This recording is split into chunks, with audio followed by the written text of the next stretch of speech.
Hey, what's up, everybody? Welcome back to Men on the Mountain. Hopefully, you guys have all woken up from your Thanksgiving turkey coma. We are it's 2 days after Thanksgiving. I'm at my brother and sister-in-law's house, and I'm going to show you around his trophy room. Their trophy room is incredible. And then after that, Jack's going to give a little input on some things you might want to consider if you're building a room like this for yourself. So let me just flip this around and kind of share with you. There's his muley, Rocky Mountain Bighorn.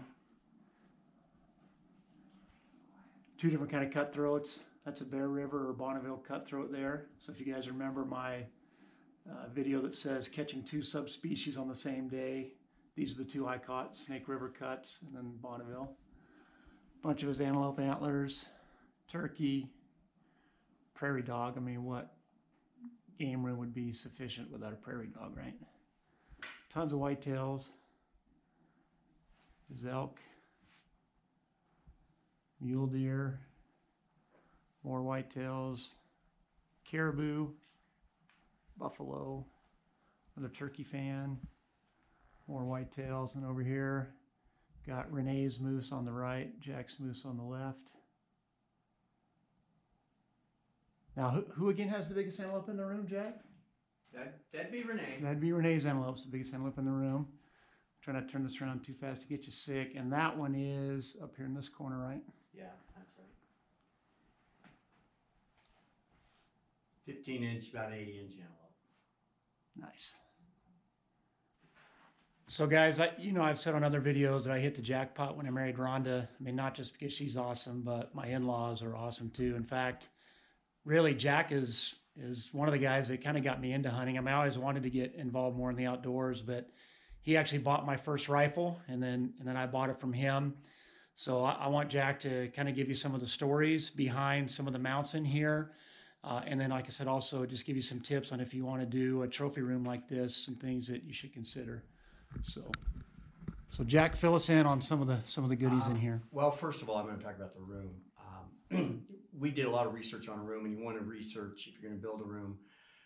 Everybody's going to be unique, so go look for a lot of people who've done trophy rooms. There's books on them also. But one thing that's consistent in all of them is to line them. All of the walls are lined in here with 3/4 inch plywood underneath the sheetrock. And I don't have to hunt for studs that way. Now, when I've got a really heavy head or something like that, I do. The other thing is we've got track lighting up here that focuses on particular animals or particular groups of animals, and it sets them off when we've got all the lights on. So you may want to do some of that, some special lighting, and different people do different things. So get a lot of advice. Many advisors is probably not a bad thing, because my room is unique to us, and it's going to be different than your room will be. The other thing is my wife likes to hunt and fish, and she helped me catch and shoot my way out of my last house and got this room. And the deal was that I got to hang heads in the house when we got married. That was part of the deal. I mean, it's one of the requirements. I had 3 or 4 requirements, and that was one of them. And she said, fine, as long as I get a room. So we've got a kind of a more formal room right next to that when we finally built on. I guess one of the most interesting things, probably the most unique head in here, is a sheep head. It's a Bighorn sheep head I took in 1975. I was 14 years old. First year of hunting, lucked out and drew. Was not there wasn't a point system back then, a preference point system like there is now. Now, Renee and I both have 26 points, which is max points. We will be applying this year. Finally, the kids are old enough that we can take off and go. And but you've got to religiously apply for those preference points if you want to hunt a lot of those species like that. So do that. The other thing interesting about this ram is I was 14 and my dad had a tag before, kind of figured out where they were. We did it on our own in a small mountain range here in central Wyoming. And I remember thinking at the time how old he was. He was 38, and I kind of laugh at that now at 60. But I was tired of going up the mountain. I was a typical whiny 14-year-old, and he just said, no, we're going to go up. We had one more morning we could hunt. And he said, nope, we're going to go up. Sunday morning, we're going to hunt, and we'll go down. And that was the morning we found the rams. Found 4 rams, shot him. The other ones weren't even scared. They hadn't seen people. They went over about 80 yards and watched us clean this ram. So anyway, so the other lesson is keep at it. Diligence, diligence, diligence. You're going to have a lot of days in the field where you see nothing or have disappointing days, and you're gonna have some days where you have incredible highlights and finish by 9 o'clock with whatever it is you wanted. So you got to remember the good days and have them help you take you through the old bad days. Something else. These moose came. Renee was hunting a big one. She hunted a big one for about 40 days. It probably would have booked. We could never get a shot on him. The next to last day before the season, she shot a smaller moose, but she was pretty happy that she had held out and trophy hunted. She's probably a better trophy hunter than I am. I get too excited and want to shoot something. But my moose wound up being bigger 4 years later. We kind of figured out the area and where some moose were. He's almost 45-inch Wyoming moose. So that's pretty good Shiras moose. Well,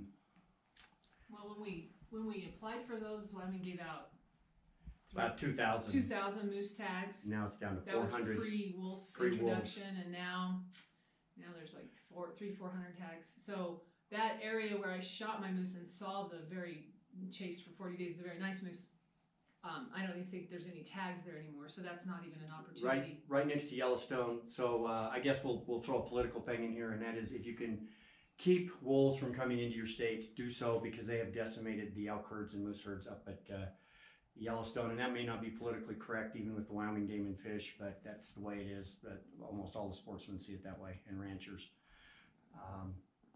And you have every set of antelope horns you've ever shot, right? Yeah, me. there's like 50 sets of antelope horns in here, plus about 10 heads. Now one of them's our boys. These are both Renee's and mine, but I've been shooting antelope since 1975 when I could legally shoot. The first one I ever shot's up here in the corner, and it's a little yearling. And as a young man, my dad was not happy with me because I hit him right in the hindquarters, ruined all the steaks. And typical one of those things where Dad exercised a lot of patience with me. And I remember when my kids started and couldn't hit the broadside of a barn, and they've gotten better over the years. I just kept having to tell myself, what did Dad do? Be patient like your dad was, because you were a terrible hunter at first too. But I've kept all the horns, even horns of little buck deer like you see up above this muley. And my theory on that is, if you're going to shoot a buck, have some respect for him. Otherwise, you're just harvesting meat, and you might as well shoot a doe if you're allowed to. But why throw them out there on top of the shed or behind the house and let the dogs chew them up? And they make a neat display over the years. With a lot of memories attached to each one. Yeah, most of these I can still tell you the story about it, and I've also taken a lot of pictures and scrapbooked and documented. Mainly because I saw pictures of our grandparents and what they did 60, 70 years ago, and they always had a great big buck every year, and fish that were 18 inches long, a whole stringer of them. And I thought, man, that was 50 years before us. How much different is it going to be in another 50 years? I ought to document what we're all doing right now, and the good things that we do have and the blessings that we do have. Awesome. And so he's got a brown and a rainbow right there. I haven't talked much about the fish. Both those caught in Wyoming, Jack? Yes. Okay, Yeah. and then over here, a brookie and a grayling. I was with Jack when he caught that grayling. We had about 10 minutes before dark, and he had heard of this lake that had grayling in it. And he's like, hey, let's run up and see if we can hit that before dark. On about his third cast in, he caught that. And then we were not with him the day he caught this Bear River Cup, but we were with him that same weekend. We met up with him the next day. And he caught this out of the same little patch of water on one of the videos that I posted recently, only his obviously is much, much bigger than mine. Where'd you get your turkey, Jack? Turkey Eastern was Wyoming? right here in east central Wyoming. So it was a prairie dog. They were going to make the prairie dog endangered. I live trapped him, and before they made him endangered, and of course that went away, but you never know when it's going to come back. Now, for you guys down south, you might want to rib Jack a little bit if you ever see him, because he mounted a gar. But a guy from Wyoming won't have an opportunity to catch that again, so that's cool. And then, how big was your bass that you caught? Bass was 8.5, 24.5 inches long. So 8.5 pound chunker. Look So at that. Florida's got a little trophy program, and it made that. Those both came from around Orlando. Caribou, there's a couple of caribou sets of antlers in here. They, of course, came from Alaska. There's a quail and an old whitetail in here that my grandfather had shot the deer in Oklahoma. Those are both from Oklahoma, but otherwise everything in here is from Wyoming. Okay, guys, so I just want to wrap up with this, that That little yearling antelope buck up there in the corner is the first big game animal that Jack harvested. And then fast forward to just last Saturday, right, Jack? Yeah. This last Saturday is the whitetail he just harvested. And how many in between that, Jack? I'm real close to 250. I think next year I should go over 250 big game animals. And it's not always about the size. Just like this little buck is a really good memory. Some of my best memories are just the stalks, and it might be on a doe or a cow, and or on a little spike.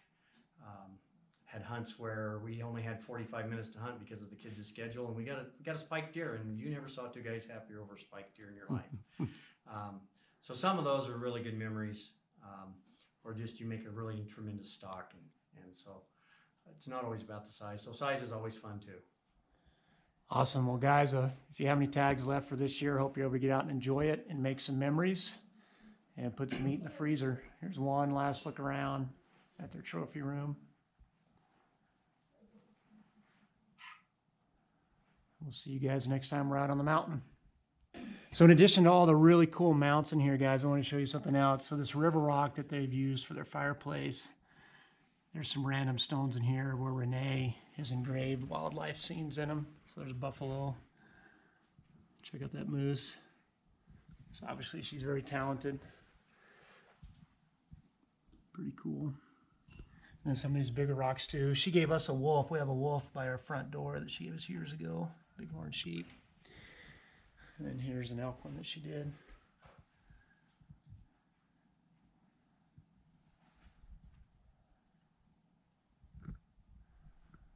Grizzly.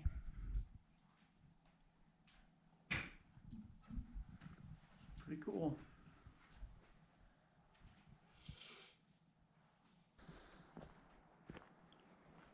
Well, everybody, we're getting spoiled with this great weather. It is cold. It's 18 degrees right now. We are just downstream from Cortez Dam out in the middle of nowhere, Wyoming, between Casper and Rollins. Look at this beautiful canyon up in here with my brother-in-law and sister-in-law, Jack and Renee. Look at that. You're gonna get out and get a little hike in. My sister-in-law's got a bighorn sheep tag for next year, or she's got max points, so she's gonna draw it for sure. But so they're doing a little scouting today, and they were kind enough to let me come along. I'm gonna get a little hike in.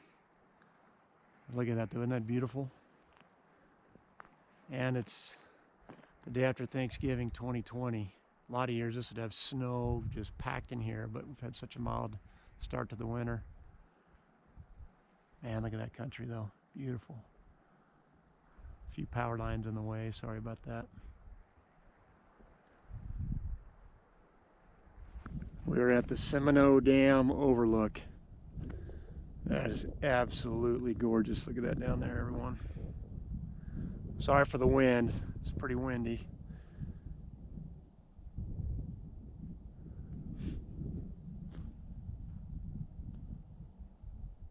I'm gonna go take a look off this backside at this canyon. This canyon on the backside is super deep.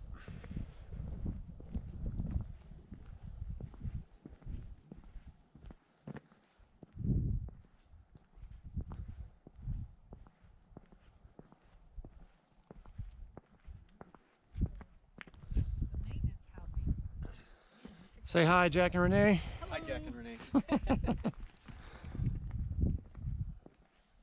Oh man, look at the backside of this. Holy smokes. So below there is where we were standing before, the bottom of that spillway, so that's Cortez Dam.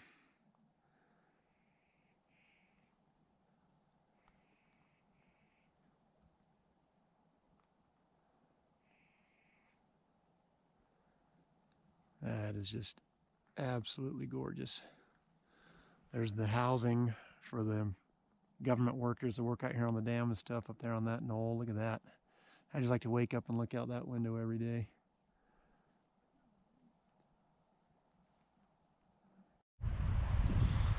So correction everyone, that is Cortez Dam. What I showed you before was Seminoe Dam. So this stretch of the North Platte River that you see is what they call the Miracle Mile from here up to Pathfinder, I think it is the next reservoir up.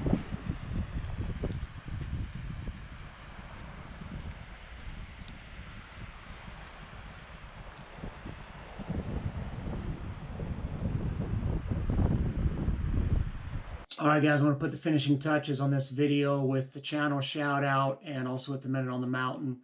The channel I want to shout out is Shifty Outdoors. A lot of fishing videos. That's primarily what he does. His ice fishing videos they're fantastic. I mean, they catch a ton of fish, but he'll just have you laughing the whole time with kind of the sparring that he and his buddy do in that ice shack, kind of ribbing each other and giving each other a hard time. But so check out his channel. I'll put a link in the description. Shifty Outdoors. And then the Minute on the Mountain comes from Proverbs 13, verse 20. Which is, he who walks with the wise will become wise, but a companion of fools will be destroyed. You know, I was able to kind of share a little bit of a glimpse into some of my in-laws, and I've been really blessed. My father-in-law was a really wise man. Made me think about that. I learned a lot from him before he passed away, and I've just been blessed to be surrounded by a lot of folks who have poured wisdom into me over the years, a lot of great mentors, a lot of great Christian brothers and sisters who have been willing to pour into my life. So anyway, Proverbs 13:20, I encourage you to make sure that you've got some people in your life that are wise, that are courageous enough to speak wisdom into your life, even maybe sometimes it's hard. So thanks for coming along today, guys. Have a great rest of your week, and hopefully you're able to get out and enjoy some time in God's creation this week. God bless you. See you next time right on the mountain.